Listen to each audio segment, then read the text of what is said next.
There's a hunger that's inside me. See the full moon as it guides me. There's a hunger that's inside me.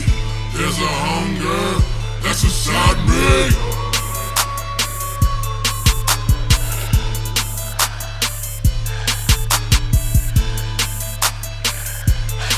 What up, what up, what it do? It's your boy Ganja Juan back with another review, and thank you for tuning in to Blazing with Ganja, where we always blazing something amazing. And today we doing something badass. Predator Badlands. This movie was fucking awesome. First and foremost because it was different. This time on this one, we're from the Predator's perspective the entire time. So no more humans being hunted by the Predator. This time we're with the Predator from the jump, and we with him the entire time on his journey. Fucking great. All right, and Predator Badlands was directed by Dan Trachtenberg. Now, Dan Trachtenberg hasn't directed a lot. He's really getting his foot in the door, but the things he has done has been awesome. He started off with 10 Cloverfield Lane, which was really good and a change up even for the Cloverfield series. Came back, he did Prey last year on Hulu, which was awesome. A lot of people like that turnaround and that introduction into the Predator universe with the girl and Native Americans and everything like that. And then he even jumped over this year and did Predator Killer of Killers, which was like an animated movie, Predator movie, through different time periods with the Predator, which people have always wanted to see. Like you got a samurai Predator thing, you got something in like World War II. It's awesome. Another thing that makes Predator Badlands so different is the story, because this time to me, I feel like it's a fully fleshed out arc for our main Predator. His name is Deck.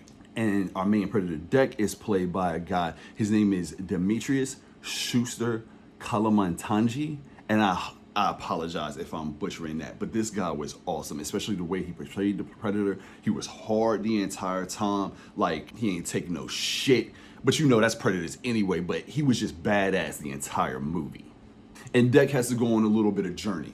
He's sent to a planet because he has to go on a hunt to prove himself. And there's some things even there that are different, because like you see family ties with the Predators this time, and you see what the hunt means for them. And like, that's awesome in itself, because fleshing out the Predator story, we've never had that in itself. Like a lot of people have, from what I'm seeing on the internet, a lot of people are having some gripes, all right, like seeing the Predator in full-on conversation, or just seeing a Predator do things that aren't common for a Predator on a Predator movie. But that's just the thing. You'll have a ton of people say Predators don't do this or Predators don't do that. You've only seen Predators act a certain way on certain movies because they were restrained to that. My color's going crazy in the background. I got a ghost, paranormal activity. But we've never seen Predators do other things because they've been restricted to just the hunt. So to see the Predator backstory or to get more lore in the Predator world was awesome to me. Because another thing I like about movies sometimes is you like a character or you like a certain type of thing in a movie. All right, let's take that thing and put it in a different setting or add more to it, so it's not so restrained or contained in a box. And I love all of this. Now, our main Predator Deck, he's sitting on a journey. As I've mentioned before, he has to prove himself. He actually has to prove himself to his father. So he has to go down to a planet and hunt this basically legendary, unkillable beast. And of course, everybody doubts him and everything like that. But he, you know what I'm saying? He's on a journey. And like I said, he has to prove himself. So to go on him with this journey, it was just amazing to see it, especially the planet that he's on, because when he gets down to this planet is ruthless. Everything that he has to deal with, I'm talking about from like the killer plant life to the killer creatures and alien life on the planet. I mean, every single thing is out to get him. And to see a Predator go through all of this, you know what I'm saying, the toughest shit in the universe, he came out on top, and it was hard as hell to see him do it. Another awesome thing about it is just where we are with effects these days and everything. It's because to see a Predator out free moving and stuff, like he's out jumping through trees, he's fast, he's agile, things like that. I know seeing this on screen, this is how probably John McTiernan on Predator 1 saw that Predator, and saw in his mind things he wanted to do the Predator that he wanted the Predator to do, but was just limited by the technology of the time. So to be able to see this present day and to be able to see the Predator just free moving, being able to do everything that he can do, was amazing.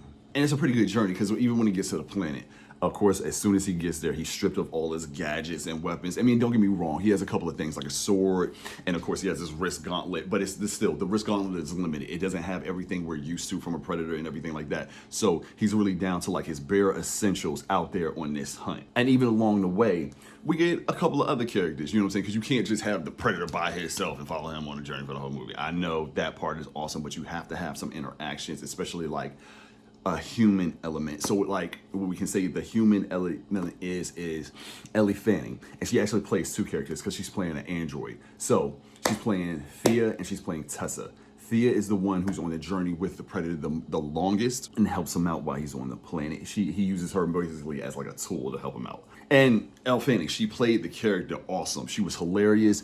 She added an element of heart, which is also new to a Predator movie. We've never gotten an element of heart. We've never seen a Predator necessarily care, which is awesome because like it works for the story. And I know that sounds off-putting, but like when you see the movie, it works for the story to see a Predator have heart and have care because it fleshes them out better as a character.